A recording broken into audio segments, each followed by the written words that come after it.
कक्षा 12 के प्यारे छात्रों, कक्षा 12 में हिंदी विषय के अंतर्गत आरोह पुस्तक में जो हम पढ़ रहे हैं उसमें से कोरोना महामारी के चलते लॉकडाउन के कारण से जो पढ़ाई का जो नुकसान हुआ, तो इसके अंतर्गत इस कारण से बच्चों के हमारे कुछ पाठ हटा दिए गए हैं। इसमें से जो पहला पाठ है, आलोक धनवा का पतंग नहीं पढ़ना है। कविता के बहाने ये नहीं पढ़ना है। और उमाशंकर जोशी का छोटा मेरा खेत, ये छोटा मेरा खेत और बगुलों के पंख, ये भी नहीं पढ़ना है। जो छठवां जो अगला गद्य खंड के अंतर्गत विष्णु खरे का चार्ली चैपलिन यानी हम सब, ये नहीं पढ़ना है। हजारी प्रसाद द्विवेदी का शिरीष के फूल, ये नहीं पढ़ना है। तो इस तरह से हमारे पास शिरीष के फूल, चार्ली चैपलिन यानी हम सब, छोटा मेरा खेत, बगुलों के पंख, बादल राग, सूर्यकांत त्रिपाठी निराला का बादल राग,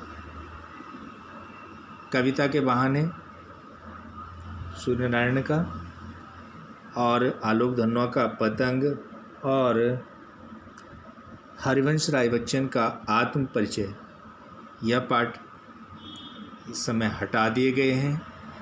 तो यह पाठ हमको तैयार नहीं करने, अर्थात बोर्ड की परीक्षाओं में इस साल, अगले साल से तो ये पूछे जाएंगे, लेकिन इस साल बोर्ड की परीक्षाओं में इनसे कोई भी प्रश्न उत्तर आपको नहीं। ये कुंवर नारायण जी के जीवन परिचय पर हम थोड़ा सा दृष्टि डालें। आज हम पढ़ने जा रहे हैं कुंवर नारायण। इनका जन्म 19 सितंबर सन 1927 को उत्तर प्रदेश में हुआ। इनकी प्रमुख रचनाएं चक्रव्यूह 1956 में इसका प्रकाशन हुआ, परिवेश, हम तुम, अपने सामने, कोई दूसरा नहीं, इन दिनों काव्य संग्रह, इन दिनों इनका एक काव्य संग्रह है। आत्मजयी इनका प्रबंध काव्य है। आकारों के आसपास इनका कहानी संग्रह, आज और आज से पहले समीक्षा है, और मेरे साक्षात्कार एक इनका सामान्य साक्षात्कार है। इनको जो प्रमुख पुरस्कार अपने साहित्यिक जीवन में प्राप्त हुए हैं, साहित्य अकादमी पुरस्कार, कुमारन आशान पुरस्कार, व्यास सम्मान, प्रेमचंद पुरस्कार, लोहिया सम्मान, कबीर सम्मान, ज्ञानपीठ पुरस्कार, इन सब पुरस्कारों से उनको सम्मानित किया गया। न जाने कब से बंद एक दिन इस तरह खुला घर का दरवाज़ा, जैसे गर्द से ढकी एक पुरानी किताब। गर्द से ढकी हर पुरानी किताब खोलने के बाद कहने वाले कुंवर नारायण ने सन 1950 के आसपास काव्य लेखन की शुरुआत की। उन्होंने कविता के अलावा चिंतनपरक लेख, कहानियाँ और सिनेमा तथा अन्य कलाओं पर समीक्षाएं भी लिखी हैं, किंतु कविता की विधा को उनके सृजन कर्म में हमेशा प्राथमिकता प्राप्त रही। नई कविता के दौर में जब प्रबंध काव्य का स्थान प्रबंधत्व की दावेदारी लंबी कविताएं लेने लगी, तब कुंवर नारायण ने आत्मजयी जैसा प्रबंध काव्य रचकर भरपूर प्रतिष्ठा प्राप्त की। आलोचक मानते हैं कि उनकी कविता में व्यर्थ का उलझाव, अखबारी सतहीपन और वैचारिक धुंध के बजाय संयम, परिष्कार और साफ सुथरापन है। भाषा और विषय की विविधता उनकी कविताओं के विशेष गुण माने जाते हैं। उनमें यथार्थ का खुरदरापन भी मिलता है और उसका सहज सौंदर्य भी। सीधी घोषणाएं और फैसले उनकी कविताओं में नहीं मिलते, क्योंकि जीवन को मुकम्मल तौर पर समझने वाले एक खुलापन उनके कवि स्वभाव की मूल विशेषता है। इसलिए संशय, संभ्रम, प्रश्नानुकूलता इनकी कविता के बीज शब्द हैं। कुंवर जी पूरी तरह नगर संवेदना के कवि हैं। विवरण उनके यहाँ नहीं के बराबर हैं। पर वैयक्तिक और सामाजिक ऊहापोह का तनाव पूरी व्यंजकता में सामने आता है। एक पंक्ति में कहें तो उनकी तटस्थ वीत राग दृष्टि नोच खसोट हिंसा प्रतिहिंसा से सहमे हुए एक संवेदनशील मन के आलोड़नों के रूप में पढ़ी जा सकती है। यहाँ पर कुंवर नारायण की 2 कविताएं ली गई हैं। पहली कविता है कविता के बहाने, जो इन दिनों संग्रह से ली गई है। अब क्योंकि वर्तमान कोरोना काल के चलते हुए ये आपके कोर्स से इस समय हटा दी गई है, तो इस पर हम लोग, लेकिन हम विशेषता इसके बारे में जान सकते हैं। आज के समय कविता के बावजूद को लेकर आशंकित है, शक है कि यांत्रिकता के दबाव से कविता का अस्तित्व नहीं रहेगा। ऐसे में यह कविता के अपार संभावनाओं को टटोलने का एक अवसर देती है। कविता के बहाने यह एक यात्रा है जो चिड़िया फूल से लेकर बच्चे तक की है। एक ओर प्रकृति है, दूसरी ओर भविष्य की ओर कदम बढ़ाता बच्चा। कहने की आवश्यकता नहीं कि चिड़िया की उड़ान की सीमा है। फूल के खिलने के साथ उसकी परिणति निश्चित है, लेकिन बच्चे के सामने असीम है। बच्चों के खेल में किसी प्रकार की सीमा का कोई स्थान नहीं होता। कविता भी शब्दों का खेल है, और शब्दों के इस खेल में जड़ चेतन अतीत वर्तमान और भविष्य सभी उपकरण मात्र हैं। इसलिए जहाँ कहीं रचनात्मक ऊर्जा होगी, वहाँ सीमाओं के बंधन खुद ब खुद टूट जाते हैं। जो वो चाहें घर की सीमा हो, भाषा की सीमा हो, या फिर समय की ही क्यों ना हो। तो यहाँ पर ये पहली कविता जिसके बारे में हमने पढ़ा, यह फ़िलहाल हमारे कोर्स में इस साल नहीं है। इस पर आधारित प्रश्नोत्तर आपको नहीं करने ना पूछे जाएंगे। दूसरी कविता है बात सीधी थी, जिस पर हमको अपना फोकस करना है। तो बात सीधी थी पर जो कोई दूसरा नहीं संग्रह में संकलित है, जिस संग्रह से ली गई वो कोई दूसरा नहीं नामक कविता संग्रह से यह कविता ली गई है। कविता में कथ्य और माध्यम के द्वंद्व उकेरते हुए भाषा की सहजता की बात की गई है।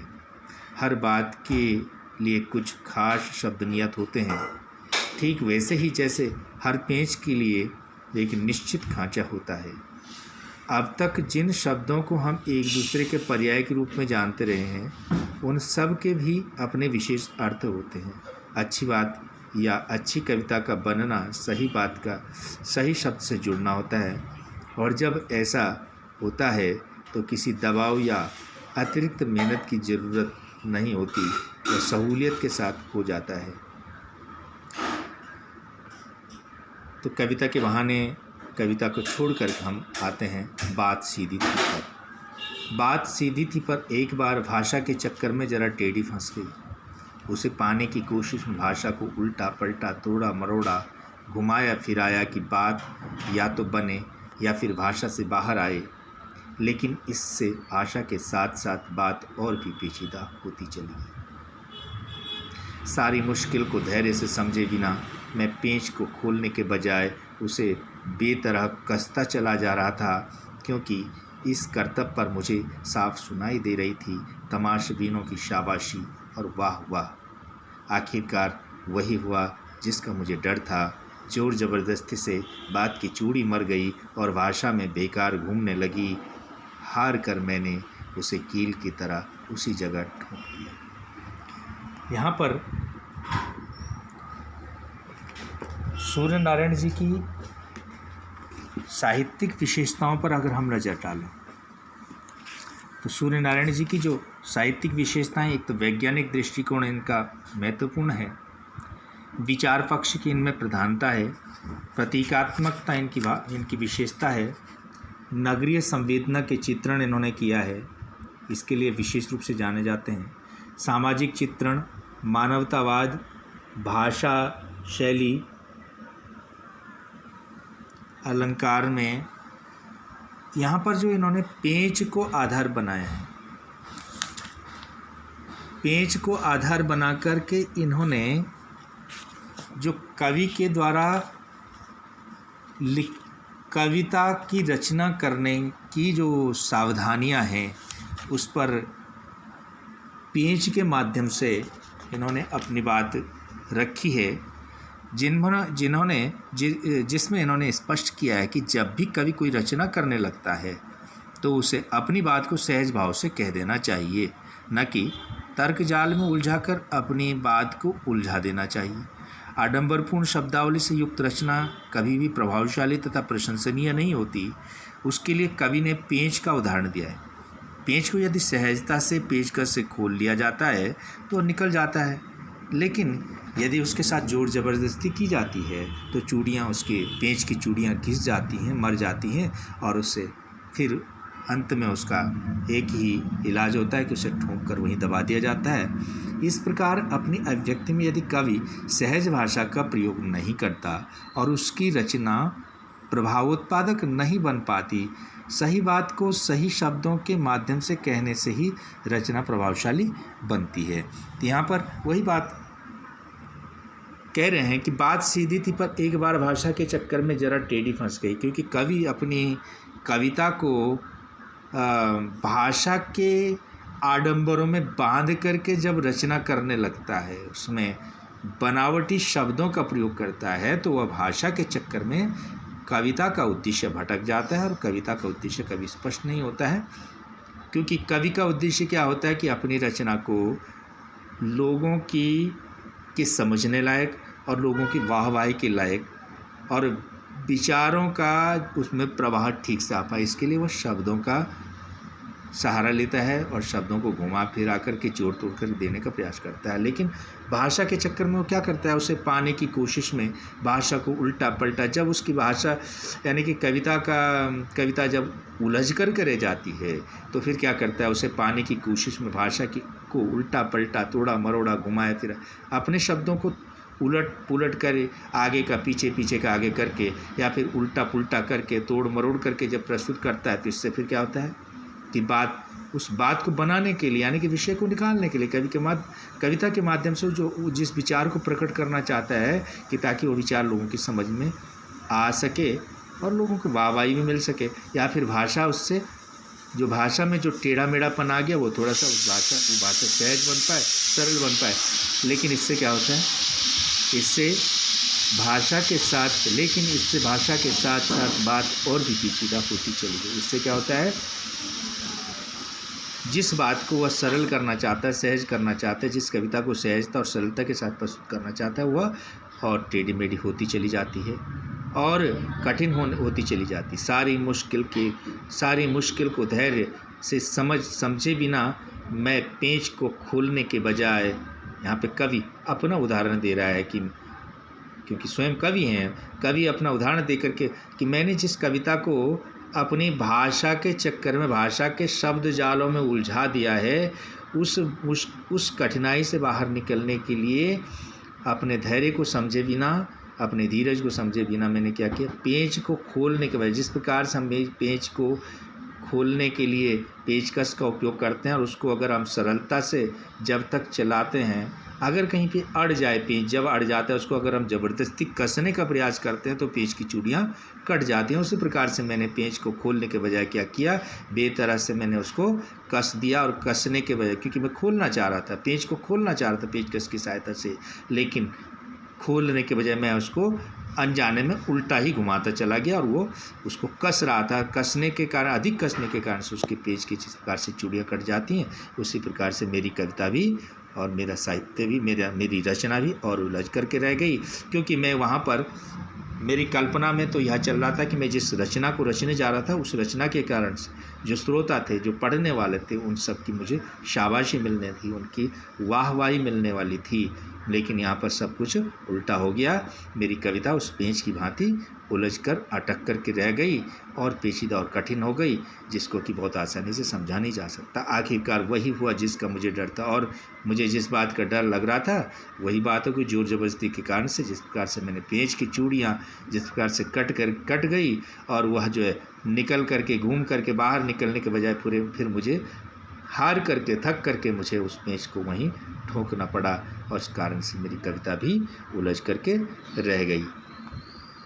इस प्रकार से ऊपर से ठीक ठाक पर अंदर से न तो उसमें कसाव था न ताकत। उसी प्रकार से जिस प्रकार से एक पेंच अगर उसको उल्टा जब हम कस देते हैं, उसकी चूड़ियाँ कट जाने के कारण से हम उसको चाह करके भी उसके पेंच से उसको बाहर नहीं निकाल सकते हैं, और उसमें एक पेंच के अंदर जो कसाव होना चाहिए वो कसाव भी उसका ख़त्म हो जाता है। उसी प्रकार से मेरी कविता भी उलझ करके रह गई, और बात ने जो एक शरारती बच्चे की तरह मुझसे खेल रही थी, और जिस विचार को मैं व्यक्त करना चाहता, वो विचार मेरे अंदर इस प्रकार से ऐसा खेल रहा था जैसे एक शरारती बच्चा किसी अपनी शरारतें करते हुए अपने बड़ों के साथ में खेलता है। मुझे पसीना पोंछते देखकर पूछा, क्या तुमने भाषा को सहूलियत से बरतना कभी नहीं सीखा? क्या तुमने अपनी बात को सहजता से रखना नहीं सीखा है, व्यक्त करना नहीं सीखा है?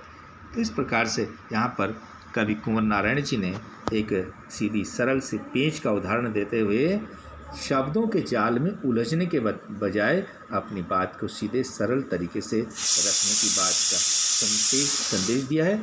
यहाँ पे पेंच को प्रतीक के रूप में प्रयोग किया गया है। यहाँ पर कवि का मानना है कि जब कोई रचनाकार अपनी बात को चमत्कारपूर्ण शब्दावली के माध्यम से व्यक्त करना चाहता है तो उसे उसकी बात स्पष्ट होने के स्थान पर और भी अधिक उलझती जाती है। यहाँ पर भाषा सहज है, सरल, व्यावहारिक और प्रभावी भाषा का कुंवर नारायण जी ने प्रयोग किया है। अनुप्रास तथा पुनरुक्त प्रकाश अलंकार का यहाँ पर प्रयोग किया गया है। मुक्त छंद की रचना है यहाँ पर, क्योंकि ना कोई गेयता है ना कोई छंदबद्धता है, और सीधे सरल से वाक्यों के रूप में, जैसे कथन के रूप में अपनी बात को, इसलिए यह मुक्त छंद की रचना है।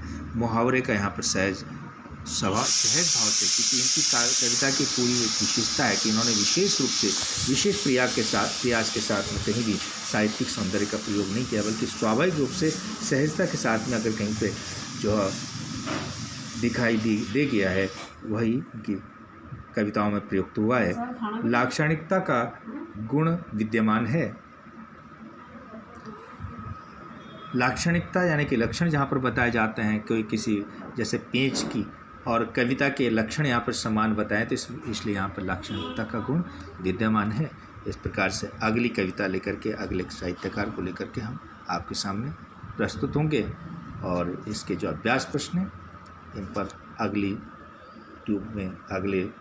वीडियो में हम आपसे